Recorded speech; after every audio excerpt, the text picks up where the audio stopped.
Hey guys, Tim and Dave here with you once again for another episode of the Single Malt Review, and it's an Arran double hitter. Double dunk, double deuce, double duty. Let's see, what have we got? Well, we've been for the Barrel Reserve, which has no age statement and is purely bourbon cask. We're moving up in the world slightly today with the Arran 10-year-old. This has been Arran's flagship single malt since, say, 2006, I believe, when it was first released. So what we have here is slightly stronger at 46% ABV. It is not chill filtered, it is not coloured. It is mostly ex-bourbon barrels with some amount of ex-sherry as well. And I think that's, they say some, imagine that being a much thicker bottle, full bottle. That'd be a jolly dark whiskey. That's a big colour for a comparatively young age statement single malt. And it's so I think that we could see some surprising depth to this. Do a quick side by side with what's left of the Barrel Reserve. So, big old change there from the said Barrel Reserve. So this one, they describe it as their flagship. This is the Arran. So this is what we're going to judge all other Arrans against. It's like the leader out of their lineup. So most fully representative of the distillery's core character, we will assume. That really is a very, very rich colour. For that to be uncoloured, there's got to be... See, right there on the label.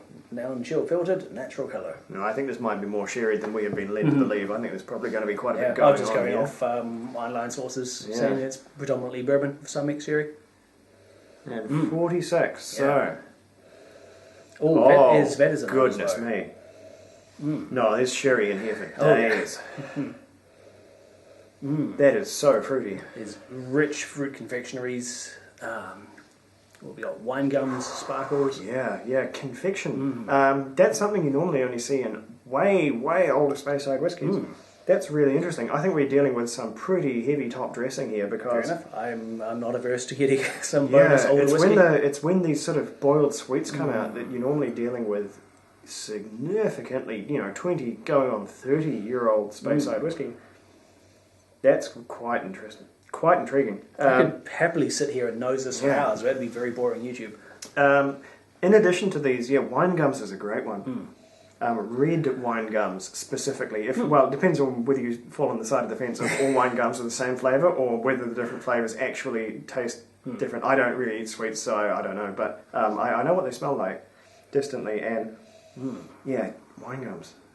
Jubes even, to go back even further. Whoa, but very, very, taking it in a bit of a redder spectrum. Still a white fruit, but the skin on this particular apple, a bit redder than the Granny Smith that we were getting from that solo bourbon. Some hints of aniseed and, obscure, a bit of a stretch, candied fennel seed. I don't know if you ever had that one, but tried it in the past. It's a bit aniseedy. Fennel seed, I've never had a candied one, but I think I can see what you mean. Kind of like this. Yeah, alright, let's see what the palate's got for us. Ooh. It has a fizz and a zing of a young whiskey, but it's got a richness, a sticky, syrupy, almost tarry heft to it of an older whiskey. Okay, so like I thought, there is mega sherry characters going on here. They've been very generous with the sherry wood, I think. Yeah. And so there's a lot of stewed red fruit, and there's some berry now as well. There's a little bit of red currants. Maybe some plums and raspberries. Get lots of jam. A lot of jam here. There's spice too. There's a little bit of there's cinnamon and mace. Nutmeg even. Yeah, these sort of deep, rich, pungent spices that usually accompany sweet things. Which whiskey. There's no sugar in whiskey, but it comes across as a sweet thing, just because of all of the other flavours that come along with it. It primes the brain to think that it's drinking something loaded with sugar. Is why whiskey's such a pleasure to drink. Ooh, alright, that's going to need water though, because 46%, not huge, but it's got a lot of punch. As subtle as I can with that, since I doused the previous one a little too much. Oh, the fruits are so fresh with that water. This is an incredible whiskey. It hasn't gone dank and weighty like some Speyside heavily sherried whiskey does. So that's pricked it up, which is expected, but the vivacity and liveliness of that fruit is just really, really incredible. This is... Arran has secretly done some moves when I haven't been watching. We get to check in with Arran, less often than we would like, given that we're a long way away from Arran. So we get what we get, and this has been kind of a bumper year for Arran in that we've suddenly had. There's been a wealth of releases. We've shown you most of them, but then we'll go significant stretches where Arran does not arrive, and we just have to kind of play it by ear until the next one. If this is Arran flagship whiskey, the last time I checked in with what was sort of the standard, the house style of Arran, it was much lighter bodied whiskey. They've definitely embraced the sherry with this one, and I can't really argue if that's the direction they're going in for the future, because this has just a magnitude of depth going on. Yeah, adding water has done remarkable things to a flavour. We've gone in a very American trajectory, lots of American desserts, in particular pecan pie and pumpkin pie. They're coming through probably those spicy characters or evoking pumpkin pie, but pecans as well. Yeah. I despise pumpkin pie, so I try to stay away from it, but pecans, I was right there with the pecans. Yeah, nutty roasted nuts, like sugary honey roasted nuts. And that classic ensemble of pumpkin spice, like the spices used for pumpkin pie. The spices I'm okay with. It's when it's the awful sticky sugar combination of, oh god, pumpkin pie, why would you do that? Why would you not make good food?